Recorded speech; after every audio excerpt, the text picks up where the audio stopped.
ready. GMA Weather, serbisyong totoo ng GMA News. May bagyo man ngayon sa Philippine Area of Responsibility o PAR, hindi raw ito mismo ang nagdadala ng pag-ulan sa mga apektadong lugar. Alamin natin ang latest sa ating lagay ng panahon mula kay GMA resident meteorologist Nathaniel Cruz. Mang Tani. Good evening, Jessica. 2 buwan ang lumipas bago muli nagkaroon ng bagyo sa loob ng Philippine Area of Responsibility. Ito nga yung Tropical Depression Esther, ang ikalimang bagyong pumasok o nabuo sa PAR ngayong taon.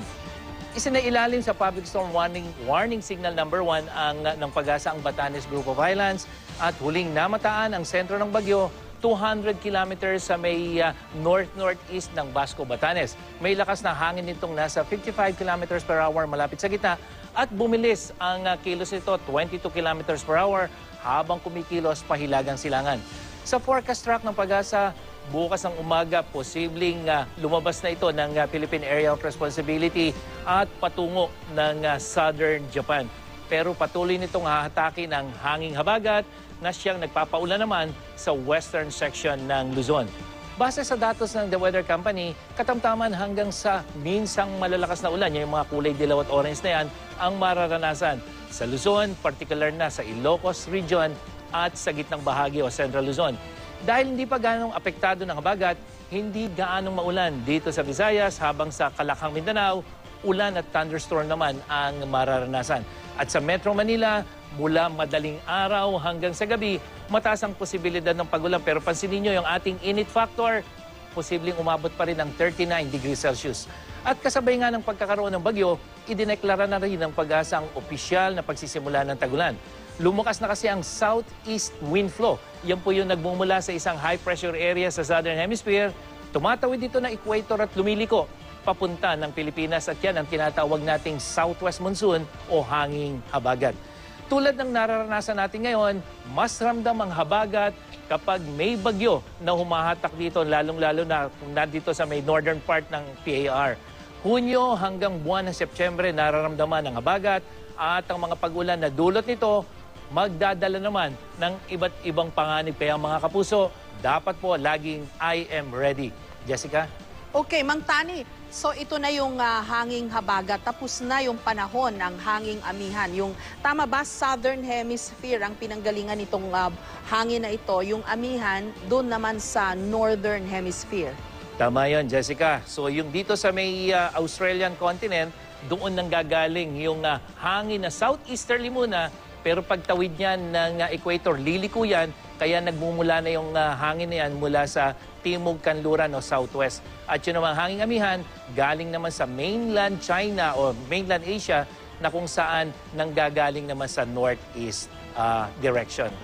Mang Tani, nung nakaraan, last year, alam natin, at previously, no, even before last year, alam natin, naranasan natin yung epekto ng habagat. Kahit walang bagyo, basta may habagat, nagdadala rin niya ng ulan. Dito hong habagat na ito at itong Esther, itong bagong bagyo, LPA kahapon, ngayon bagyo na. May epekto ho ba sila sa isa't isa, Mang Tani? Yes, Jessica. At kitang-kita natin dito sa wind map na The Weather Company, yung bagyo, ito yung sirkulasyon niya, papalayo yan, papalabos ng PAR. Pero mapapansin nyo yung paglakas ng hanging habagat. Kaya ngayon pa lamang ay binibigyan na natin ng babala, lalong-lalo na yung Ilocos Region. Dahil dito natin inaasahan na dahil sa paglakas ng hanging habagat ay talagang malalakas sa pag-ulan ang dapat na ang mararanasan dyan sa mga susunod na araw, hindi lamang bukas kung hindi maging posibleng umabot pa ng Huwebes at Biyernes dito sa Ilocos Region, dito sa may Bataan, Zambales area hanggang dito sa Metro Manila, Jessica. Maaapektuhan kaya nitong hanging habagat na ito yung pag-alis nitong si Esther, Mang Tani? Ang nangyayari, Jessica, yung habagat ay pinapalakas nitong bagyong si Esther at hindi naman naapektuhan ng habagat yung paglayo nito dahil may ibang hangin na nakakaapekto dito kay Esther kung bakit ito kumikilos papalayo dito sa ating bansa. So, yung mga bagyo na daraan dito sa ating bansa, ang siyang makakaapekto sa paglakas o paghina ng hanging habagat. Ayun, baliktad ho pala yung tanong ko. Si Esther at yung iba pang hangin na nasa tuktok ng Pilipinas, yun ang nakakaapekto sa habagat. Pwedeng lumakas itong habagat, Mang Tani. Tama yun, Jessica. So yun ang babantayan natin at yun yung binanggit mo kanina na hanging habagat na naranasan na natin 2012, 2013, dalawang magkasunod na taon. Malayo yung bagyo, walang direktang epekto dito sa atin, pero nagbaha at yan ay dahil sa hanging habagat. At ngayon nga, ngayon pa lang sinasabihan na natin dito sa may Ilocos Region dahil halos 2 buwan na hindi nakaranas ng pag-ulan yan, Jessica. Totoo ho yun. O yun nga, tapos ngayon ay biglang uulan, kaya malaki ang epekto noon, malaki ang magiging epekto noon doon sa mga pananim at yung mga lupa na tigang, tapos biglang umulan, malaki ang problema noon, lalo na sa soil erosion at posible yung pagkakaroon ng flash flood, Jessica. Paalala lang natin, Mang Tani, pag lumalakas ho yung habagat, naalala nyo po mga kapuso, naging damaging din yan, nakapinsala rin po yan ng husto sa atin yung mga nakaraang habagat episode. At ang masaklapan yan, Mang Tani, at that time, hindi pa tayo masyadong familiar, no? Monsoon lang kasi ito, wala tayong warning system for monsoon, for habagat. Nagbago na ho ba ang mga patakaran pagdating sa habagat, Mang Tani? Hindi pa rin, Jessica. Yun kasi ang dapat na mabigyan natin ng paalala sa ating mga kababayan. Kung minsan, katulad yan, yung signal number 1 dito lamang sa Batanes. Pero sa ngayon ay malalakas sa pag-ulan yung naranasan dito. Walang signal pero malakas yung ulan. Kaya ang kapalit niyan ay yung rainfall warning system. Pero sa ngayon kasi ang ginagamit pa lamang yan ay dito sa may Luzon o particularly Central Luzon at Metro Manila.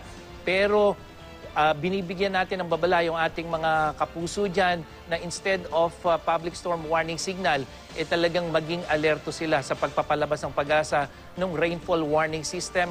Hindi po epekto ng bagyo yun, kundi epekto ng malakas na hanging habagat na puro ulan yung dala. Ulitin lang ho natin, yung mga kababayan ho natin dyan sa Ilocos areas, asahan nyo pong baka magdala ng malakas na ulan. Ito hong epekto ni Esther, yung LPA na naging bagyo na ho ngayon, dito sa hanging habagat, dito sa ating western portion ng ating bansa. Pag nagka-apektuhan yan, malakas na ulan daw po ang dala niyan, sabi ni Mang Tani. Mang Tani, naalala ko yung dating forecast ng pag-asa dahil dito sa El Nino, no? Sabi ho dati, sa July, inaasahan yung maraming bagsak ng ulan. Nagbago na po ba yon? Ganun pa rin, Jessica. Itong inaasahan nating tag-ulan ay darating pa rin in spite of the fact na mayroong El Nino mangyayari. Pero yon ay dito nga sa may Central and Eastern Equatorial Pacific. Kasi ang iniisip ng ating mga kababayan nung nabanggit na magkakaroon ng El Nino, yung nararanasan nating kawalan ng ulan o yung dry season, magtutuloy-tuloy na at hindi na tayo makakaranas sa mga pag-ulan. So yung ating nararamdamang bagyo, yung mga pag-ulan dulot ng habagat, simula pa lamang po ito ng rainy season. At posibleng tumagal ito, Jessica, hanggang Setyembre. Kaya mayroon mang El Niñong nangyayari at napakataas na ng posibilidad na by August ay matutuloy na El Niño, pero mararanasan muna po, lalo na dito sa Luzon at Metro Manila, yung malalakas na pag-ulan, malalakas na bagyo, papasok sa PAR at pwedeng tumawid dito sa atin, maghahatak ng habagat, kaya magpapaulan ng malalakas kung minsan. Isa pang paalala, hindi ho sa gusto naming manakot ni Mang Tani, pero tanda-tanda ko, Mang Tani, si Ondoy, 55 kph lang din. Pero naman, yung dala niyang ulan, lahat yung ibinagsak niya nung araw na yun, parang worth 1 month's rain yata yun. So baka asahan nyo rin po ang malakas na ulan at alam nyo naman ho, pag malakas ang ulan, baha, landslides, yan ho ang posibleng mga mangyari. Tama yun, Jessica. At inuuna na nga natin dito sa Ilocos Region, dyan sa may Cordillera Region, dyan sa mga probinsya ng Zambales at Bataan. Ngayon pa lamang po, dahil nakikita mo ito, Jessica, itong mga kulay pulat, orange at dilaw na yan, talagang malalakas sa pag-ulan yan at hindi lang isang araw. Posibleng tumagal yan hanggang Biyernes o kaya ay Sabado. Kaya ngayon pa lamang, maging I am ready na sila, Jessica.